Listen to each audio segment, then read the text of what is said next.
Hello guys, so welcome back to another tutorial and the third part of our story animation for the Rockfeller video. What we're going to do today is we're going to look at our third slate, which is about introducing the Pennsylvania Railroad Company and having Rockfeller and Thomas Scott head to head. So the thing we're going to do in this one is we're going to do 3D cameras. That is going to be the principle that we're using predominantly in this video. So let's jump in, let's set up our camera rig. So we're going to right click, we're going to go create new camera. New camera, we're going to go for a 35mm because that is pretty standard. Great, and just to show you how this 3D camera rig is going to work, I'm going to make a new solid. I'm going to make it blue, Command Y, Command Y.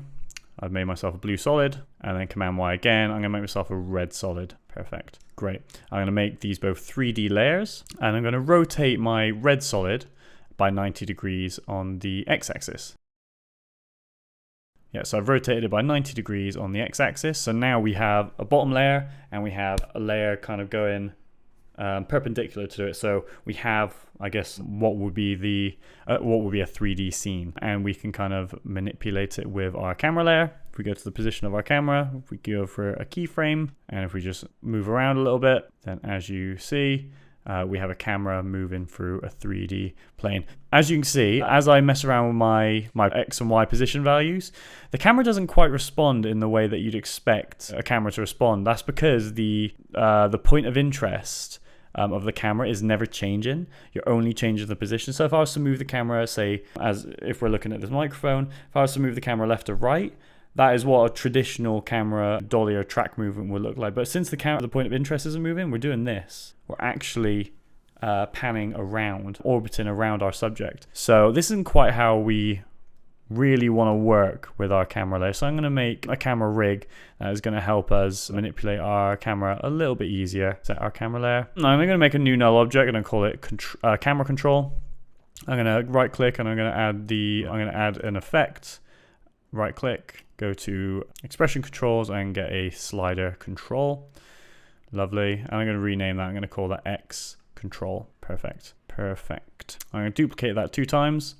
One that's going to be our Y control and one that's going to be our Z control. Lovely. And now let's alt click on the position of our camera layer and let's go open brackets, and we're going to go 960, 540, minus 1866.7. which is just kind of unifying our expression with the current position of the camera, because we don't want to, we're essentially zeroing our camera here. Cool. And now I'm going to go back to my 960. I'm going to press plus. I'm going to grab my pick whip tool, and I'm going to go over to the X control effect that I've just made on my slider.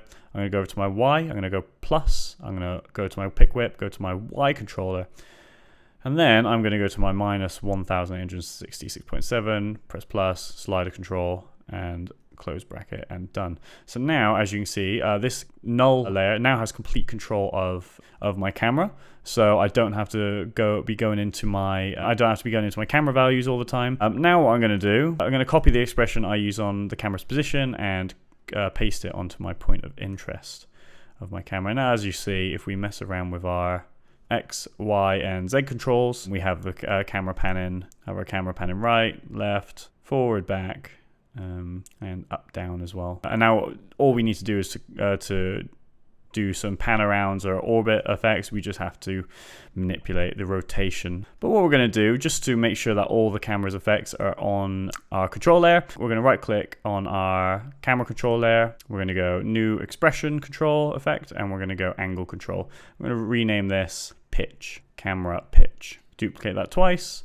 We'll call the next one roll, and we'll call the last quality yaw, which essentially is just pitches up and down. Roll is kind of the Z rotation of the camera. Yaw is the horizontal angle of the camera. So just as we have before, I'm going to right click on camera rotation, and I'm going to parent straight away. I'm going to just go to X rotation. I'm going to alt click. I'm going to grab that pick whip and bring it over to my pitch quality on my camera control.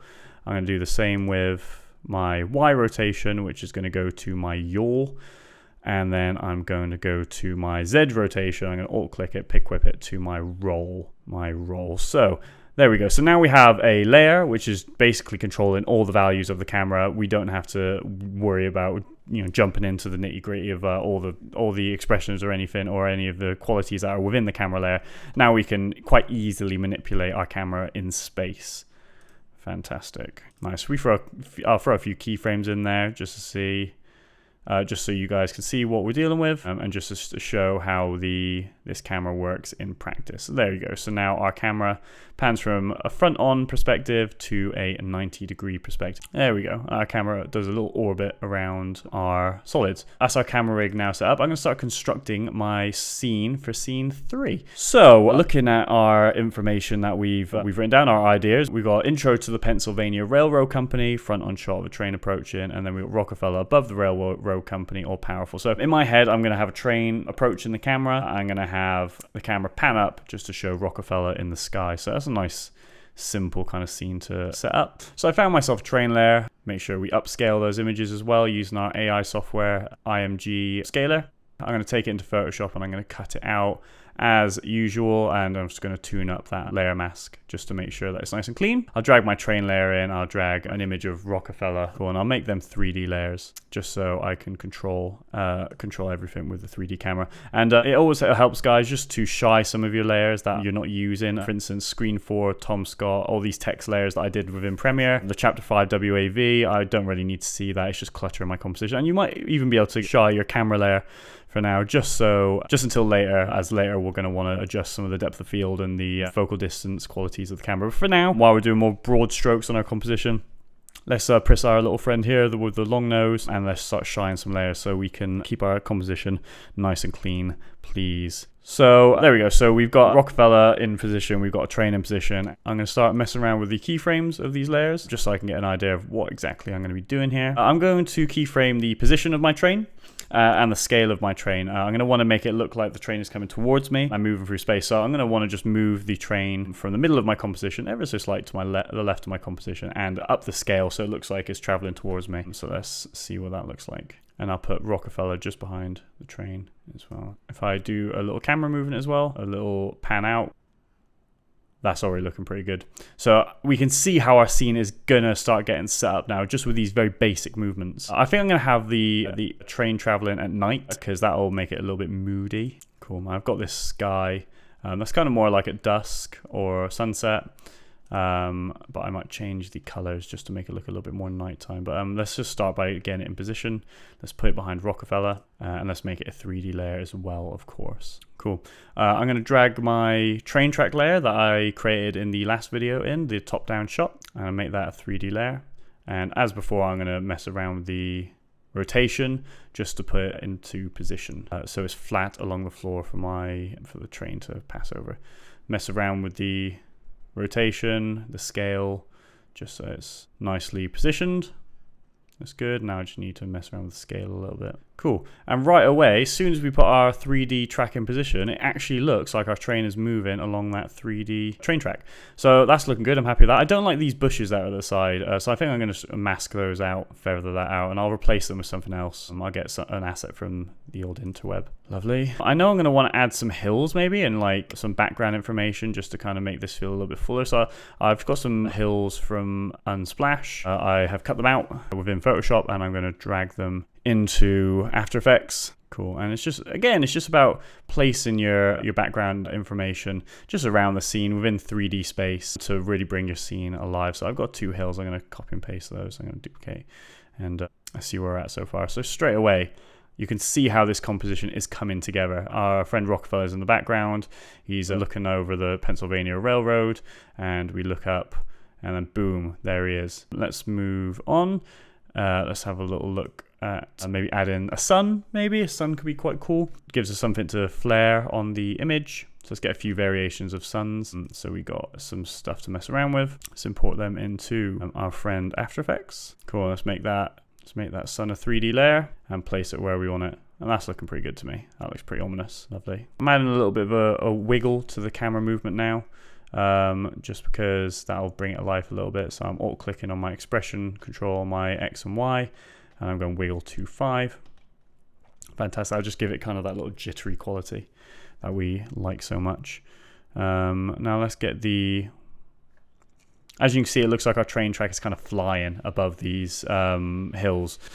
So what I'm going to do is I'm going to drag some detail in there. I'm now going to go into my train pre-comp. I'm going to add some smoke.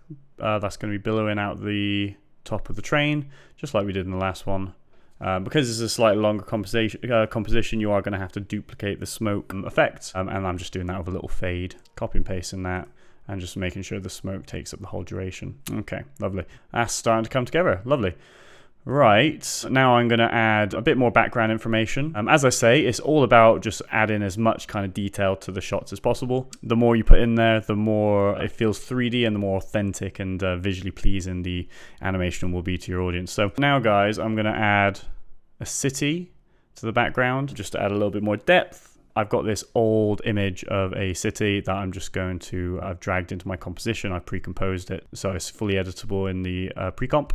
Now I notice that obviously I've got a sky in the image, which doesn't really do me any favors. So I'm just going to go within that pre-comp and I'm just going to mask around the city. It's a little bit of a laborious task, but on this occasion, I think it's probably necessary. Mask around that city, and then boom, mess around with the Y position in the top comp, and then just the X position as well, and then yeah, there we go, we've got a bit of background information, so I'm happy with that. Lovely, that's coming together. We're going to go to our camera layer now, so unshy your camera layer, and now we're going to start messing around with the depth of field, because this is really where the image is going to start to get tied together. It's going to make it feel much more authentic. So I'm going to turn on my depth of field. I'm going to up my aperture to like, I don't know, 700. I might tweak it a little bit later. The higher it is, the more blurry your background will be. So let's mess around with the focal distance. We'll keyframe that. And if we look at our top layer, our top view of the composition, we'll be able to see what is in focus. You can see our train layer is this line here. So we just need to make sure that our focal distance is on top of that train layer, so it's nice and sharp. Perfect. And we just need to keyframe it to match the movement of the camera. And then facing up, we're going to see Rockfeller, and this is where we're going to throw our focus all the way to the background so we reveal Rockfeller. Lovely. Nice. You'll notice because our train isn't actually a 3D layer, we're actually looking at a 2D layer put in 3D space, that there's no drop off where the train gets further back, like where the carriages are. So I'm going to simulate that, otherwise it will look a little bit out of place. So I'm going to go to Gaussian blur, drag that on my old train comp. I'm going to whack up the blurriness. Don't worry, it's going to look a bit crazy now, but don't worry, we'll fix it all up. So I'm going to get my mask layer. I'm going to turn it to an ellipse. I'm going to mask around my train layer, and then I'm going to go to my effects tab, go to Gaussian blur, and see where it says plus and minus, the compositing option. I'm going to plus, and I grab my mask, and it should just be on the default mask 1. I'm going to invert the mask now. As you can see, now my effect is honoring the mask that I created on top of the layer. So I'm just going to expand my mask so to reveal what I want revealed and to have everything that's outside of the shape to be blurry, and then I'm just going to feather it a little bit so it looks like a natural drop off. There we go. So that is how to simulate our depth of field. And I don't really like that I can see Rockfeller the whole time in the background. It looks a bit naff. So what I'm going to do is have him fade up. I'm going to go to my opacity, press T, or just go to my drop down menu.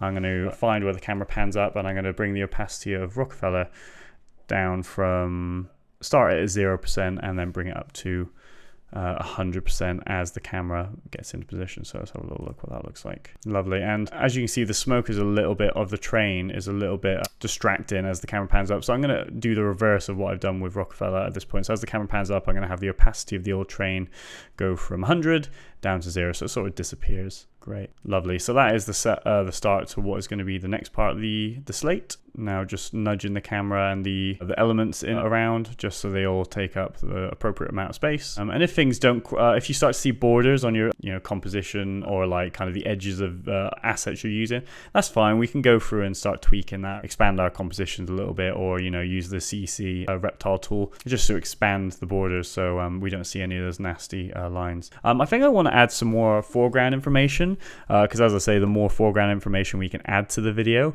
the better it is going to look. So I'm going to go through to Unsplash and I'm going to find a couple of trees, and I think if I put them just to the side of the train track and kind of have the camera pass through, like it'll look like there's it'll look like the camera's kind of passing through some trees and have the train obviously traveling towards the camera. I think that'll be quite a nice effect, and I think it will really help sell what I'm doing here. So I'm going to go to Unsplash. I'm going to download a bunch of images of trees, and I'm probably going to bring them into Photoshop and cut them out. Trees can be a little bit tough because obviously the lines are so blurred. It's not like a hard edge between sky and leaf. It's kind of like speckled. So Photoshop may not do an amazing job, but it doesn't need to be perfect. I just go through and kind of tweak it in places if needs be. And then when you go into After Effects, we can kind of manipulate it a little bit more just to kind of help sell the effect. So I've got myself a few variations of some trees. I'm going to bring these into After Effects. Now that you're in After Effects, you might start to see that the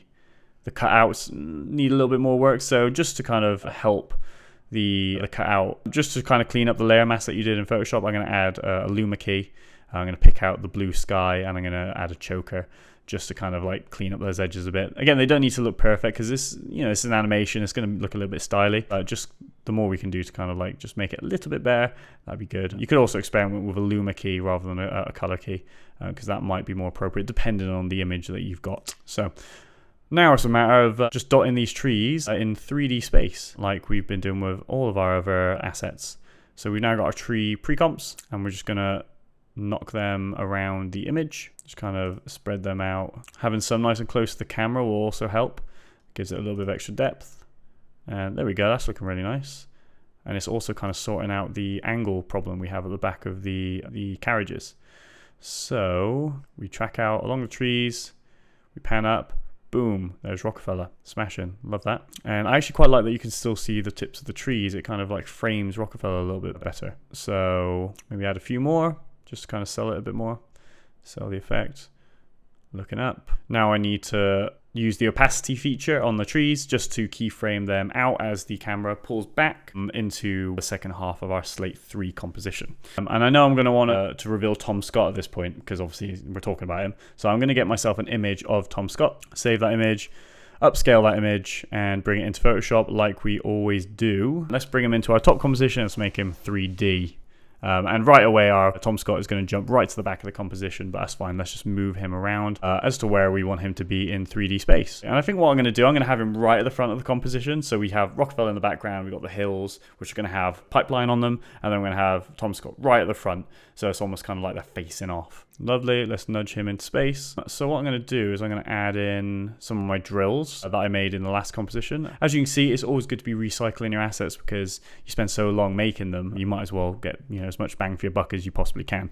So I'm going to bring in my drills, I'm going to spread them in 3D space, just kind of fill up the scene a little bit. Lovely, bring one to the front, lovely like that. So I'm going to now make a pipeline and I'm going to have that kind of animate because I think I'm going to use a shape layer to simulate the idea of a pipeline kind of weaving its way over the hills, thus representing that Thomas Scott is building pipelines of all things. So let's use a shape layer to do that. I'm going to use a path with a stroke. I'm going to get weaving amongst the hills and I'm going to taper the edge down a little bit just so it looks like it's got perspective. Make it a 3D layer, nudge it back into position. It looks like it's coming together. So we got that line kind of appearing over the hill. We use a trim path to kind of have it animate on. Maybe play around with the coloring a little bit. Better yet, what I'll do is I'll bring in a metal solid and I use that as I use the pipeline as an alpha matte to kind of give the pipeline a metallic texture rather than just be a white line. So that will work for me. So let's have a quick look at what we're dealing with.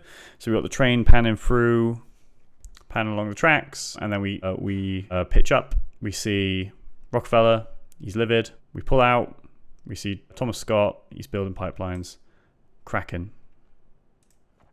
Cool, so add in a little bit more detail into the shot. I'm going to add a cooling tower from what looks like a nuclear power plant, make a new composition with it.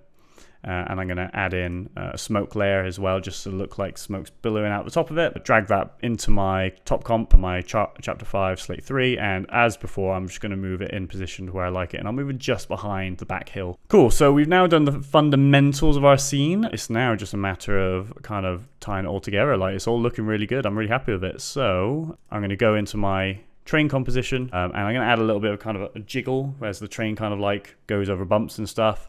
That'll be nice and easy to do. I'll go into my train composition. I'm going to go onto my train layer. And I'm going to go to the Y position. I'm going to separate dimensions. I'm going to go wiggle, and I'm going to make it, say, I don't know, 2, 5 or something like that. There we go. It looks like my train is kind of bumping along the tracks. Maybe I'll tweak it a little bit just to see what I like. So maybe 4, 5. There we go. That looks looking all right.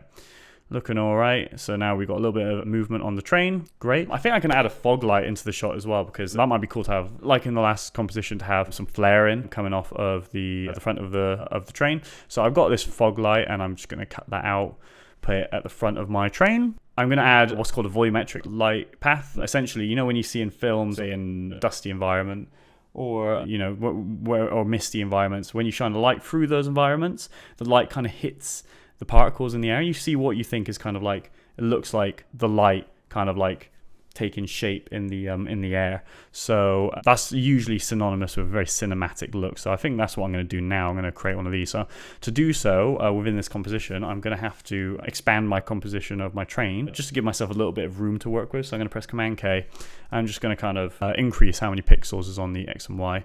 And I'm going to press Command Y, and I'm going to make a solid, and I'm going to make it like yellow or something like that. And I'm just going to do a rudimentary mask where the light leak, I want the light leak to be. Lovely, just kind of shape that up. Maybe add some feather into the mask and mess around with the opacity.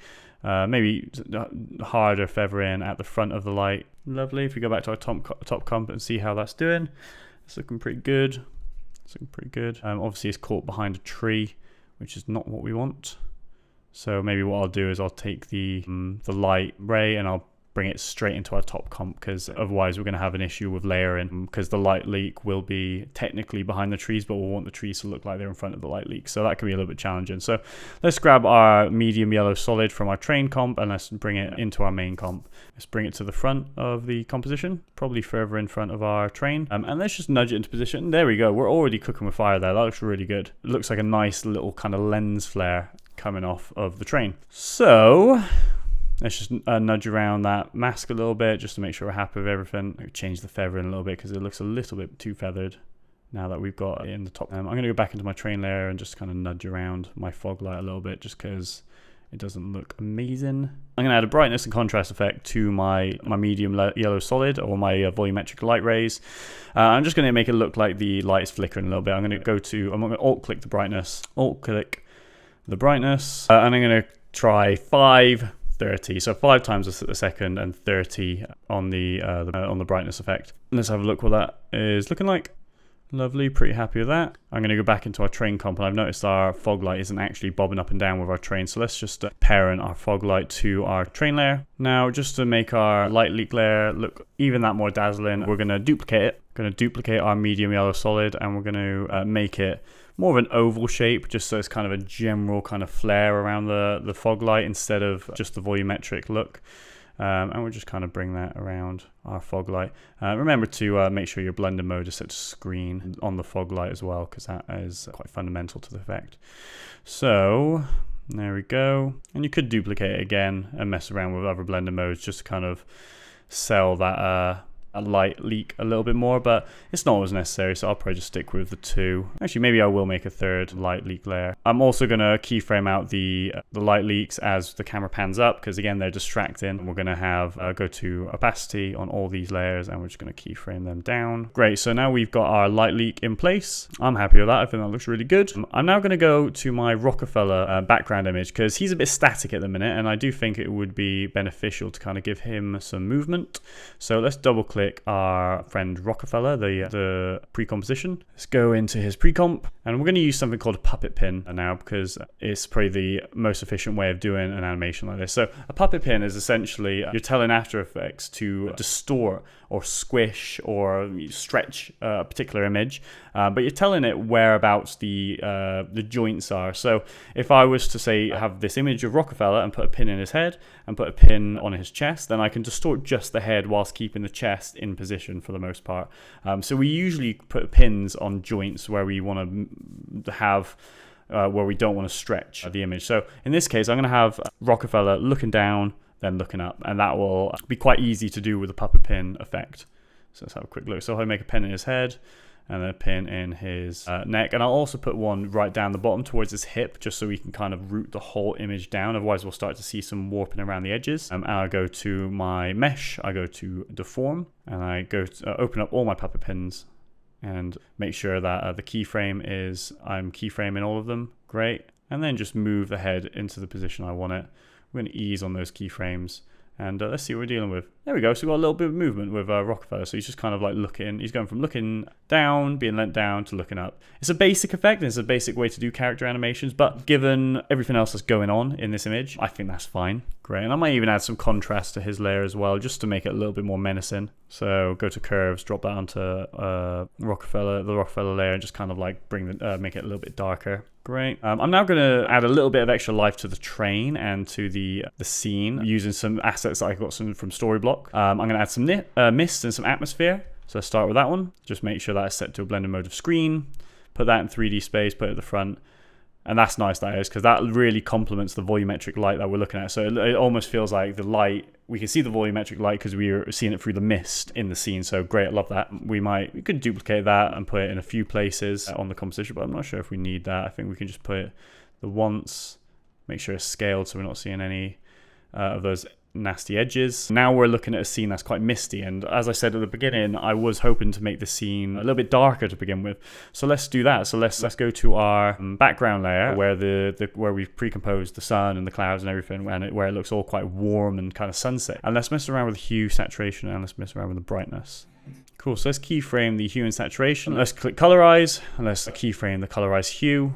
And let's start with the background looking nice blue and dark and ominous, kind of very stormy. So then it will look like it's at night. And then once we get up to Rockfeller, we'll make the sky nice and warm again. Mess around with the lightness as well.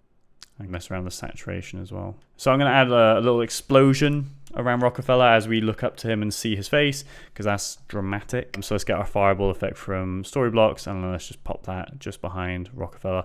I don't think that one needs to be a 3D layer. That can probably just go straight behind him, because there's not going to be much parallax in the time that the explosion is there. Another little detail I'm going to add is some kind of kind of particle, kind of fiery, kind of like a particle-y looks, almost like fireflies in the air.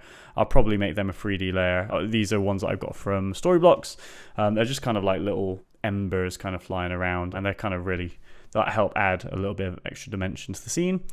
Let's move that around in 3D space as always. Could even duplicate this layer, so we've got I've got a bit of depth of them all over the place. Lovely. Happy with that. Rockfeller looking down on us. Might even add some sparks to the train wheels, because train wheels spark, and that will again help sell the effect.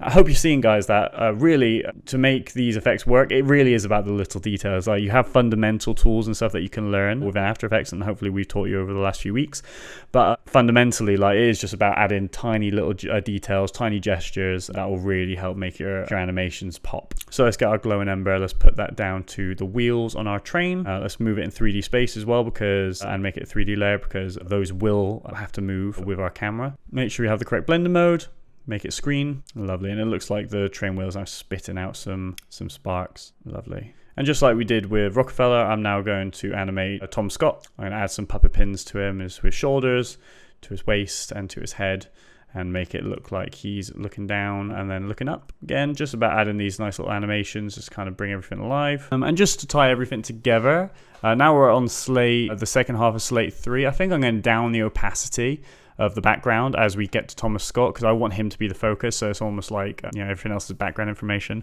And I'm going to add some flames to the background as well that I got from Storyblocks, again just to make everything look dramatic. So I'm going to get a black solid. I'm just going to get that to fade in over the top of the second half of the slate, just as I get to Tom Scott, and I'll get the fire to fade in as well. No need to make these 3D layers. They're more like overlays than they are actually scene information.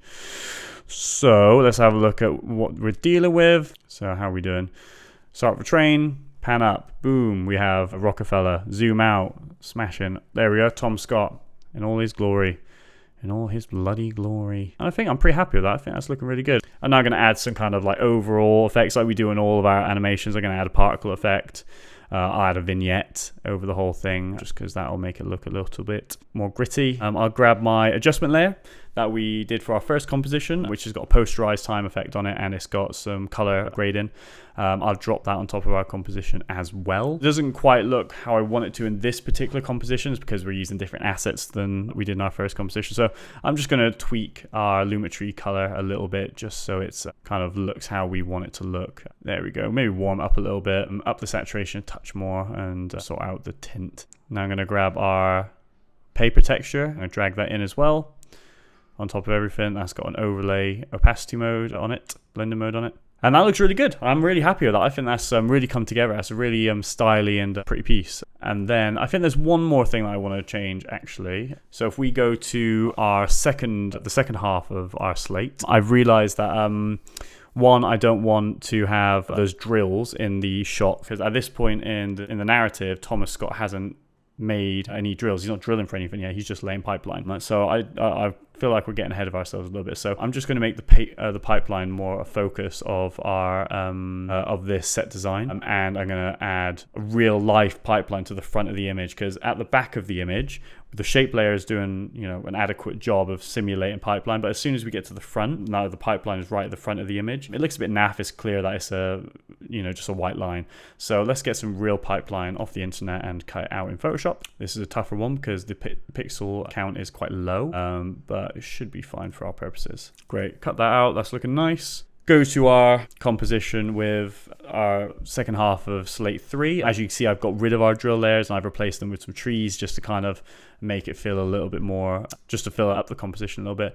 I'm now going to drop our pipeline in there that we've just cut out, arrange it in 3D space, probably bring it right to the front. There we go. That's looking pretty nice. As you can see, the angle of the pipeline that was in the image isn't the right perspective to what we have in our image, because the hill comes up and then we have lots of hills in the background. So we kind of need the pipeline to kind of arc down along the path of the hill. So I'm going to do this with puppet pins, as we've done before. Let's see that in position.